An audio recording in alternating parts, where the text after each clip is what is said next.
School की love stories की बात ही कुछ और होती है। कुछ यहीं से शुरू होकर यहीं ख़त्म हो जाती है और कुछ का साथ जिंदगी भर का रहता है। मेरी कहानी भी कुछ ऐसी ही है।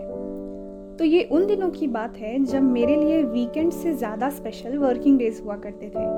मंडे जहाँ बाकियों के लिए बोरिंग और टायरिंग था, मेरे लिए ये फुल ऑफ एनर्जी और पॉजिटिव वाइब्स से भरे होते थे। हर दिन कुछ अलग, कुछ स्पेशल था मेरे लिए। लाइफ में एक स्पेशल बंदे ने एंट्री जो मारी थी, मेरा मतलब है स्कूल में उसकी एंट्री बहुत पहले से थी, और मेरी ये कमबख्त नज़रें उस पर स्कूल के स्पोर्ट्स डे प्रैक्टिस के टाइम पर ही। दोस्तों से सुना था, पहली नज़र में प्यार होने पर स्लो मोशन हवाएं चलने लगती हैं, गिटार बजने लगते हैं और न जाने क्या क्या। बट अनफॉर्चुनेटली मेरे साथ ऐसा कुछ भी नहीं हुआ था। बस उस दिन न जाने क्यों उसकी एक झलक दिखते ही आंखें एक पल को रुक सी गई। आज पहली बार उसे गौर से देखा, एंड ट्रस्ट मी, ऐसा लग रहा था कि बॉलीवुड हॉलीवुड के सारे हीरोज़ उसके सामने फीके पड़ गए हों। अब तो हर रोज़ उसे देखना मेरी इबादत हो गई थी। कुछ दिन बीते ही थे कि मेरे बदलती हरकतों से मेरी इस फीलिंग्स की भनक उन प्राणियों को लग गई जो कि हर मूवी के सपोर्टिंग एक्टर्स रहते हैं। हाँ, सही सोच रहे हैं आप लोग, फ्रेंड्स।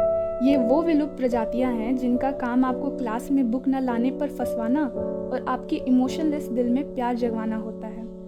अब मेरी ज़िंदगी की बागडोर मेरे इन रॉ एजेंट्स के हाथ में थी। इनके निंजा टेक्निक्स ने तो मुझसे एक दिन में उसके क्लास के 10-11 चक्कर तो लगवा ही लिए होंगे।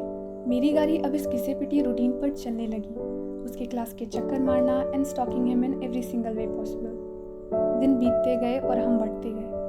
कब वक्त उसके जाने का हो गया पता ही नहीं चला। आज उसका फेयरवेल था। फ्रेंड्स ने कहा आज तो तू उसे अपनी फीलिंग्स बता ही डाल, पर मेरे अंदर की फीमेल ईगो ने इसे रिजेक्ट कर डाला। सैड सा मुंह लेकर मैं अपने क्लास की ओर बढ़ने लगी, बस सामने से वो आ रहा था। दुख का ऐसा पहाड़ टूटा था मेरे ऊपर कि नज़र उठाकर देखा भी नहीं और आगे बढ़ गई। तभी अचानक से मेरे सिक्स्थ सेंस ने कहा, अभी देख तो ले एक बार। पलटी तो वो हुआ जिसके बारे में मैंने कभी सोचा भी न था। आज वो मुझे पलट कर देख रहा था। शायद मेरा यूं इग्नोर करना उसे रास ना आया हो। मुझे देखते he said all the best. मेरे लिए तो मानो पूरा स्कूल संजय लीला भंसाली का सेट बन गया हो और मेरे बाजीराव का एक डायलॉग ऑल द बेस्ट मुझे किसी प्रपोजल से कम नहीं लग रहा था। आज वो भी कुछ बेचैन सा था, मानो जाते जाते और भी बहुत कुछ कहना चाहता हो, पर शायद वक्त उससे ये मौका छीन चुका हो। बस मन ही मन एक वादा करके जा रहा हो कि हम फिर मिलेंगे, और तब मैं तुमसे वो सब कह दूंगा जो मैं कहना चाहता था हमेशा से।